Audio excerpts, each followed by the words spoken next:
Bueno, pues salimos de este magnífico pueblo de Puente Genil, nos vamos por la carretera y un poquito más adelante vamos a visitar un asentamiento romano importantísimo y que para ello nos va a llevar de la mano un arqueólogo, que es uno de los responsables de ese lugar, que es David Jaén. David, buenos días. Hola, buenos días, Carlos.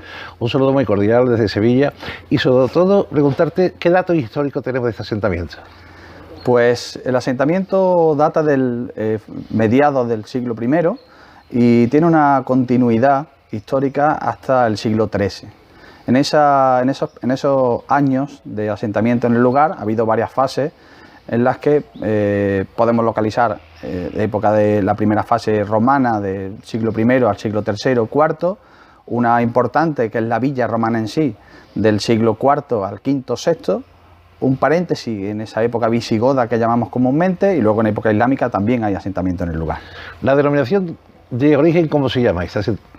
El origen del yacimiento, con el nombre en sí, no conocemos el origen en tal. El yacimiento se llama de Fuente Álamo por el arroyo que ha roto el yacimiento por la mitad y que da nombre en sí al yacimiento, al propio yacimiento, y que posiblemente sea causa de asentamiento en el mismo por ese agua, por el arroyo, y causa de abandono porque el arroyo se haya quedado sin agua o por los propios desbordamientos de ese arroyo. Como tú nos vas a explicar ahora, aquí hay desde vivienda, pasando por almacenes, pasando por lugares de apero, de labranza. Esto es todo un compendio de una ciudad en pequeño. Sí, en cierto modo sí. Una villa romana lo tendremos que entender, para que lo entendamos de forma coloquial, una villa romana sería un cortijo. Un cortijo de unas dimensiones extraordinarias, en las que, como tú bien dices, hay zonas de almacén, zonas para perolas de labranza, zonas para la propia cocción de las cerámicas que se utilizaba en el yacimiento, tanto para cocinar como para construir. Hay asentamiento para viviendas, tanto de personas que trabajan en la vivienda como el dueño en sí de la propia villa, pero también asentamientos anteriores, como hemos dicho, antes de la villa romana del siglo I o II, que creemos que pueden ser o formar parte de lo que llamamos un balneum, un balneario donde la gente vendría a descansar, a tomar las aguas, a jugar, a hacer el ocio y el negocio que decían en época romana. David, cuando uno entra aquí se sorprende porque esto es más grande de lo que parece. Sí, estamos hablando que ahora mismo los terrenos en los que estamos son terrenos municipales. Entramos al yacimiento a través de un centro de visitantes, un centro de interpretación, en el que se acoge al visitante, se le atiende con un audiovisual y hay una exposición en la que va aclarando ciertos temas de los que tenemos abajo en el yacimiento propiamente dicho. Y estamos hablando de que ahora mismo la excavación pues tiene aproximadamente unos 6.500 metros cuadrados excavados en este trocito de tierra. Todo en propiedad municipal, como hemos dicho, y gestión municipal. ¿Quién era el propietario de esta villa? El nombre en sí no lo conocemos. No hemos encontrado ningún epígrafe ni nada que nos indique el nombre que nos pueda dar norte sobre el dueño de la villa. Pero sí tienen que ser 2, 3 tipos de personas dentro de esa jerarquía social del Imperio Romano. Estamos hablando de un patricio, de un gobernante de una de las ciudades cercanas conocidas, que serían Aguilar de la Frontera, que era Ipagro, o Ostipo, Estepa. Posiblemente la ciudad más cercana de Ipagro sería de donde pertenecería ese patricio o ese gobernante, o un tipo de ese tipo de estetamen social. Bien, un militar retirado del imperio, que una vez que termina sus días, pues sus batallas, tiene la capacidad económica para mantener este latifundio, que al final era un latifundio, o un nuevo rico que a través del comercio pues puede llegar a tener esa también capacidad económica. Posiblemente sean una de las dos primeras personas, pero como no sabemos exactamente el dueño ni tenemos en ningún epígrafe que nos pueda dar norte, estamos ahí barajando esas opciones que son las más factibles. ¿Cuál es el compartimento de esa villa? ¿Cómo lo tenéis los arqueólogos planteados? La villa es una villa centralizada, es decir, una villa romana tiene 3 partes fundamentalmente. La parte urbana, que es la zona noble, donde vive el dueño de la casa, donde está ornamentada las habitaciones con la mayoría de los mosaicos. Estamos contando que tenemos actualmente 27 mosaicos conservados en el yacimiento. Luego estaría la parte rústica, zonas de almacenes, aperos de labranza, como hemos dicho, graneros incluso, y luego la parte fructuaria o frumentaria. Esa zona última, que sería la zona industrial, podemos decir, esa parte fructuaria, creemos que está dispersa en la finca, en el latifundio, por el fundus que se llamaba, de ahí el latifundio. Pero queda mucho todavía por descubrir. Ahora mismo tenemos casi totalmente localizada la parte urbana, la zona noble, tenemos una parte de la parte rústica y nos falta posiblemente mucha de la parte frumentaria, fructuaria, donde estarían esos hornos que hemos dicho, que no tenemos localizados, las posibles almazaras, los baños, ¿no? Los baños, etcétera. Tenemos unos baños correspondientes a épocas anteriores, pero no a la época de la villa propiamente dicha. Es curioso la cantidad de asentamientos romanos. ¿Y por qué aquí? ¿Por qué aquí? Posiblemente por el agua, como hemos dicho anteriormente.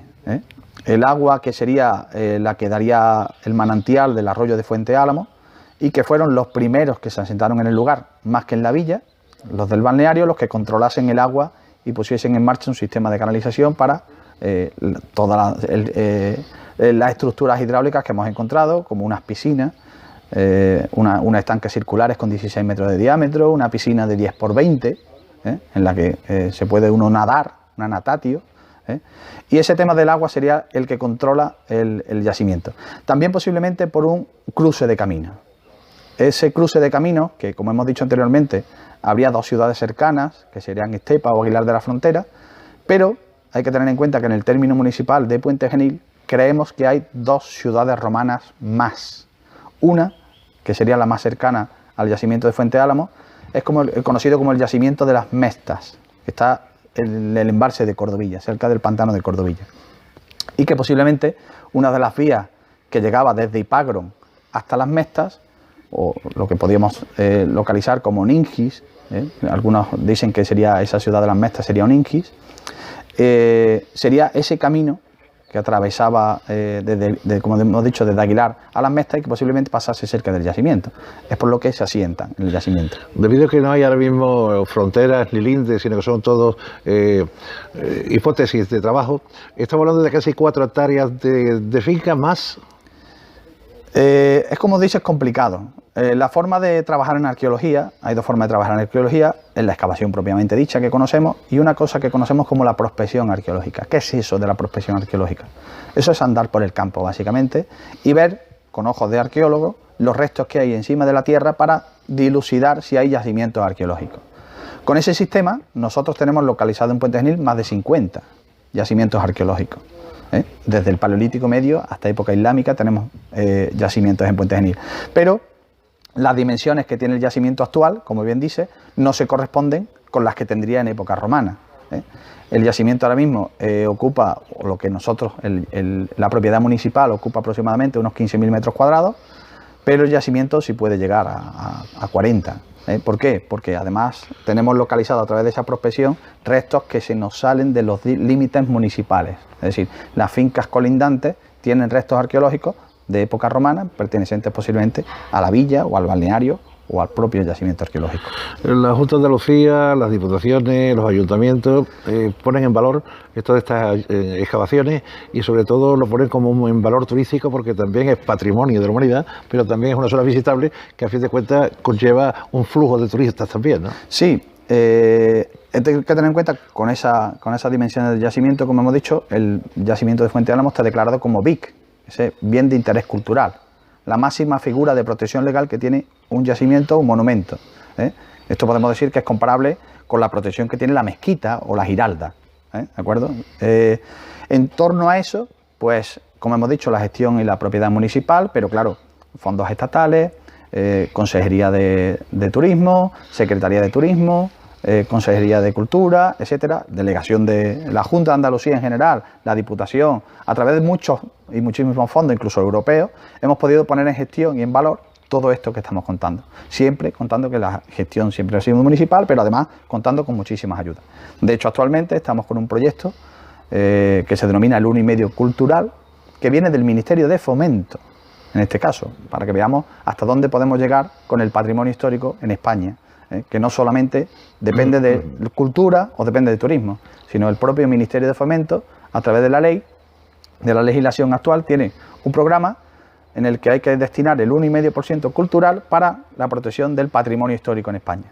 Y actualmente estamos en marcha con ese proyecto del 1,5% cultural. David, cuando pasamos por la puerta parece que aquí está el campo, aquí están algunos restos romanos, pero después hay un patrimonio, digamos, de personas que son las que ejercen el trabajo, la investigación y sobre todo la restauración. ¿Con cuántas personas fijas, y me refiero circunstanciales, cuenta este yacimiento? Actualmente, como hemos dicho, hay varios programas en marcha. Tenemos personal para la atención al público, de gestión turística, sí. De gestión turística, exactamente, a través de la Fundación de Ciudades Medias de Andalucía, en la que hay 2 personas atendiendo al visitante que se encuentra. Con el proyecto que tenemos actualmente en marcha, hay 6 personas trabajando en lo que es la excavación propiamente dicha, pero irán aumentando o disminuyendo dependiendo de las funciones del proyecto en sí, porque conlleva restauración, conlleva puesta en valor, cubiertas, pasarelas, etcétera, y cada proyecto, cada momento tendrá su personal adaptado. Actualmente con el programa Emplea de Andalucía también tenemos restauradores, hay administrativos. Tenemos un compendio de ahora mismo podemos decir que estamos en marcha en Fuente Álamo cerca de 25 personas, 20 personas aproximadamente, en todo lo que conlleva la gestión del yacimiento arqueológico.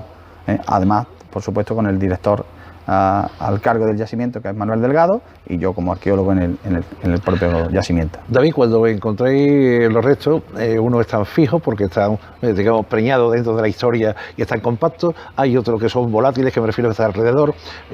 Después tenéis no solamente los muros de carga, sino que además tenéis la parte de solerías donde aparecen estos magníficos mosaicos, y afortunadamente tenéis una cantidad de ellos en perfecto estado de conservación. Sí, la verdad es que nos podemos jactar en Puente Genil primero de la cantidad de mosaicos que tenemos conservados, de la buena conservación que tienen las estructuras del siglo IV. Estamos hablando de que hay muros originales romanos que tienen 3,5 metros conservados originales, pero que vas pasando por el yacimiento y se ven constantemente cómo son las habitaciones. No hay que imaginar habitaciones en este yacimiento, se ven perfectamente cómo son ese tipo de habitaciones que tenemos en el yacimiento. Como bien dice, hay cosas muebles y cosas inmuebles. Y los mosaicos, pues una de las cosas más importantes que tenemos en el yacimiento, teniendo constancia que hay 3 mosaicos figurativos de los 20 tantos que hemos dicho que tenemos, y que algunos son muy importantes dentro de la musivaria romana española e internacional. David, yo te quería preguntar, ¿cuántos años lleva en explotación? ¿Desde cuándo se inició la del descubrir el yacimiento? El yacimiento, la historiografía, podemos decir, del yacimiento en general, data del siglo XIX. Ya historiadores locales vinieron al yacimiento a descubrir mosaicos y algunas estructuras.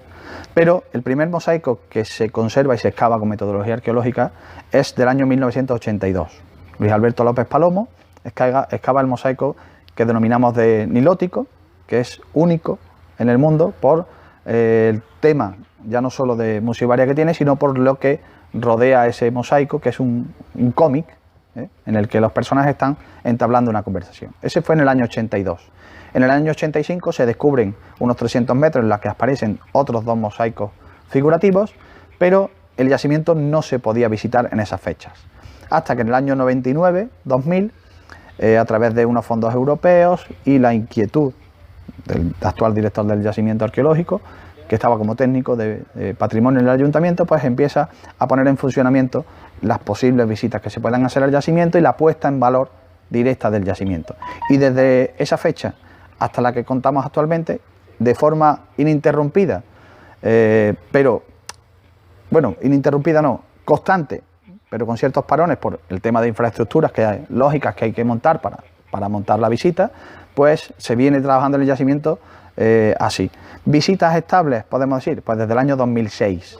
Estamos hablando que 13 años hay visitas constantes y ya con una cierta infraestructura en el propio yacimiento.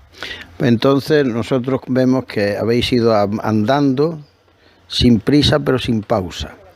Sin embargo, no sé si esto se podría avanzar más. A mí se me ocurre si se hiciera una sociedad público-privada, sociedad de amigos que de alguna manera patrocinaran el seguir avanzando y poderlo explotar también, porque el que pone dinero quiere recibir un beneficio.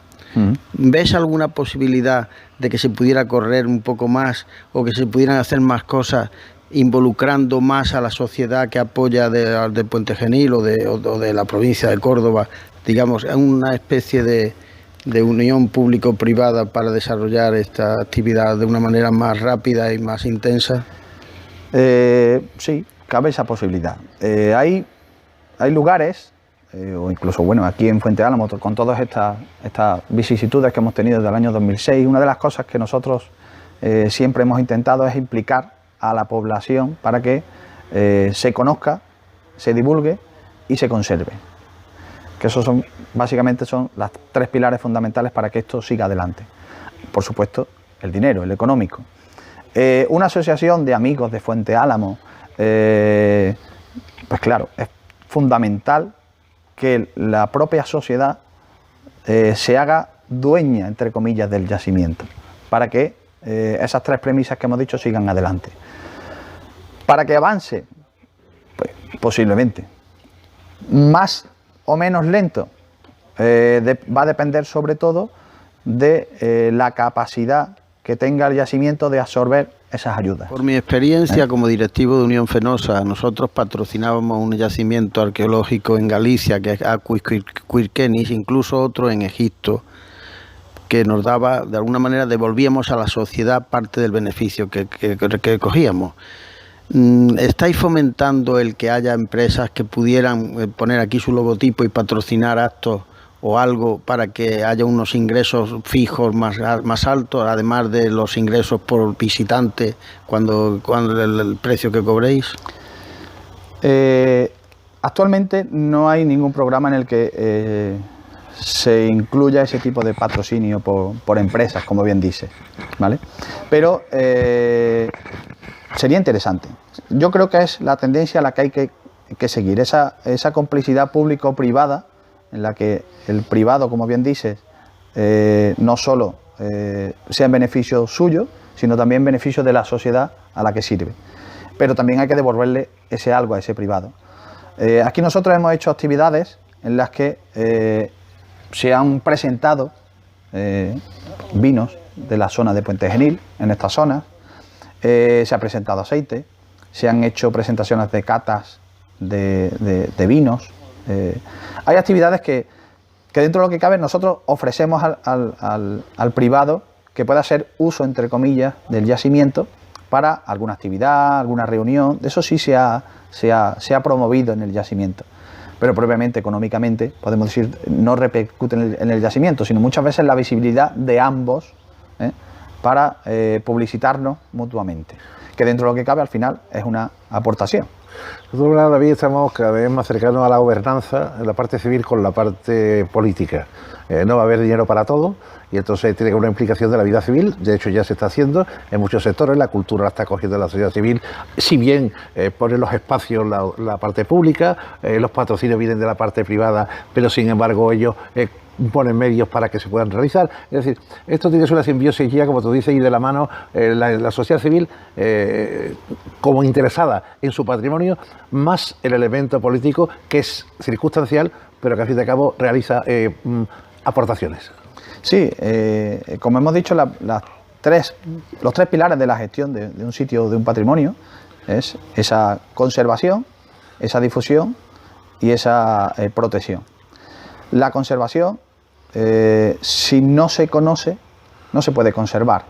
Y uno de los garantes para nosotros de esa conservación es que la sociedad de Puente Genil, y en su caso del resto del mundo, conozca el yacimiento. ¿Y cómo es mejor que conozca el yacimiento? Como tú bien dices, con ese asociacionismo, con ese traer gente que lo pueda conocer. Desde el año 2006, que nosotros venimos abriendo, una de las cosas que teníamos en garantía o en garante para este yacimiento era que estábamos abiertos por obras. No era un yacimiento que tú ves un yacimiento o una excavación y lo primero que te hacen es colocarte una lona o una chapa y no ves nada. Nosotros hemos traído aquí colegios, hemos traído asociaciones, mientras que estábamos excavando, seguimos haciéndolo, en el que hay cerámicas o hay objetos o hay mosaicos que además de verlos los arqueólogos por primera vez, lo han visto las personas. Bien, actualmente lo que estamos viendo es uno de los mosaicos de Fuente Álamo, aunque no lo parezca. Mosaico que para el común de los mortales que ha visto algún mosaico alguna vez en su vida, pues parece un poco extraño, porque es un mosaico hecho de teselas de ladrillo. Es un mosaico que uniría, como bien hemos hablado anteriormente, la pars urbana, la zona noble del dueño de la villa, con la pars rústica, que es lo que tendríamos alrededor de este pasillo y con todas las habitaciones que tendríamos unidas a él. Pues, despensa, posibles graneros, zonas que además de estar cubiertas por la carpa las tenemos al exterior, pero que iremos poquito a poco cubriendo en el yacimiento. Bien, como decíamos, es un mosaico hecho de teselas de ladrillo. En esta zona se está levantando parte del mosaico, se está restaurando porque estaba en mal estado, había varias zonas que tenían hundimiento posiblemente de la techumbre y se está recuperando parte del pavimento de esas teselas, se recubre con un estatumen, que era lo que tenían debajo de los mosaicos, se hace un estatumen para un cimiento, básicamente, para controlar que lo que se vaya a colocar nuevamente no se vuelva a hundir. Como ves, a lo largo del recorrido en el yacimiento, pues veremos paneles explicativos muy escuetos para el visitante, en el que, como hemos dicho y hemos explicado, la pars rústica sería en este caso la zona negra, y la pars urbana, que es la que vamos a ver a continuación, es la que en el plano se indica como en rojo y que vamos a ver a continuación, como hemos dicho, explicando varias de las estancias que nos encontramos en el yacimiento. En este caso, la que estamos viendo directamente sería una zona de unión, como hemos dicho, entre la rústica y la urbana, con un hogar central, ese cuadradito con esa parte de columna, que es una reutilización del espacio posterior. Bien, ese espacio que hemos dicho es una reutilización, posiblemente de época tardoantigua visigoda, que daría acceso a un pasillo con un mosaico. Mosaico que actualmente se encuentra conservado debajo de esa arena que estamos viendo y que en posibles intervenciones posteriores se pondrá a la luz cuando se pueda restaurar cómoda y fácil. Bien, otra de las estancias de la zona urbana de la casa sería lo que tenemos ahí, que es lo que consideramos como un tablino, una biblioteca, una zona de archivo en la que también vemos esa reutilización del espacio en la parte central, con ese hogar, en este caso hecho de ladrillo, pero que está rompiendo el mosaico del siglo IV de la época romana, del esplendor de la villa. Bien, a continuación del tablino, lo que estamos observando serían lo que denominamos como las cubículas, serían los dormitorios de la zona urbana de la casa, en la que se presenta una antesala para guardar la intimidad de esa cubícula y una posterior, el posterior dormitorio en sí, propiamente dicho, para dormir, donde estaría el lectus del dueño de las fases históricas del yacimiento. Nos la encontramos al descubrir parte de esos mosaicos que tenemos de la villa, restaurar una parte y levantar ese mosaico. Aquí estamos viendo un ejemplo de que se ha levantado el mosaico de la zona del siglo IV y estamos encontrando estructuras anteriores a la villa de la época del Balneum que hemos dicho anteriormente, del siglo I, con mosaicos y estructuras. Bien, este es uno de los mosaicos que aparece, como hemos dicho anteriormente, en el año 1985, uno de los mosaicos figurativos que tenemos en el yacimiento, el llamado de las Tres Gracias por el motivo central, en el que se observa a la izquierda a Pegaso y a una ninfa, y a la derecha a un sátiro persiguiendo a una ninfa. Y forma parte de una gran estancia que se denominaría como el Oecus, que es la zona de recepción de visitas del dueño de la casa, y que formaría parte con el mosaico que tenemos en la zona de arriba, que es el mosaico denominado como el mosaico del dios Baco, del dios Dionisos, el dios del vino, en la que encontramos dos escenas diferentes. La zona primera que nos encontramos es una lucha del dios Baco contra los indios de la India, con el dios Dionisos, y en la zona de arriba un cortejo triunfal, la segunda escena, un cortejo triunfal del dios Dioniso, acompañado pues de Sileno, el dios Pan, etc. Culminada toda la habitación con un ábside, una exedra, con un motivo de concha, implicando un poco el nacimiento de Venus. Bien, desde esta zona del yacimiento se observa cómo las habitaciones de la villa se pueden contemplar desde una pasarela, pero observamos que debajo de la pasarela, cómo los cimientos de la villa se han asentado totalmente, han amortizado estructuras anteriores al yacimiento, que era a la villa romana, que era lo que hemos comentado de ese balneario público para el ocio y el negocio. De esa época, de ese balneario del siglo I, II, incluso finales del tercero, hasta el tercero, que posiblemente estamos viendo que llega, nos encontramos un estanque de 16 metros de diámetro, lo que queda conservado del estanque, que es una cuarta parte, al que se tendría adosado una serie de habitaciones con mosaicos, como el que estamos contemplando ahora mismo, y que serviría pues para el descanso, para esos masajes, simplemente para escuchar el agua cantarina en el estanque, mientras que el romano estaba disfrutando de su ocio o de su negocio. Bien, pues una vez terminada la visita al yacimiento, solo me queda invitaros a todos a que disfrutéis de este yacimiento arqueológico, de esta joya que tenemos en Puente Genil, que se puede hacer de lunes a domingo en horario de 9 a 2, en esta época de invierno. Hay visitas libres, visitas audio de guiada, visitas para grupos, solamente llamarnos, concertar la visita a través de la página de turismo, del Facebook que tenemos en páginas de Facebook y que vengáis a disfrutar de nuestro yacimiento y por supuesto de Puente Genil.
Esta estructura que tenemos aquí, hecha de suelo de ladrillo, se ve también cómo está amortizada por los cimientos de la villa. Los cimientos de la villa los tenemos a la derecha y está amortizando una pequeña fuente, una especie de fuente en cascada, posiblemente de época del balneario también, por estar amortizada, como hemos dicho, por la villa, pero que está conservada totalmente y en perfectas condiciones, tal y como se conservaba en época romana.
Ahora no lo hace, no se preocupe. Bien, este es, como hemos dicho, se ve perfectamente como la villa que encontramos a la derecha, el muro de cierre de una de las esquinas de la parsa urbana, está amortizando esa estructura hidráulica de fuente, con su canal en medio y hecha de ladrillo, de la época del balneario.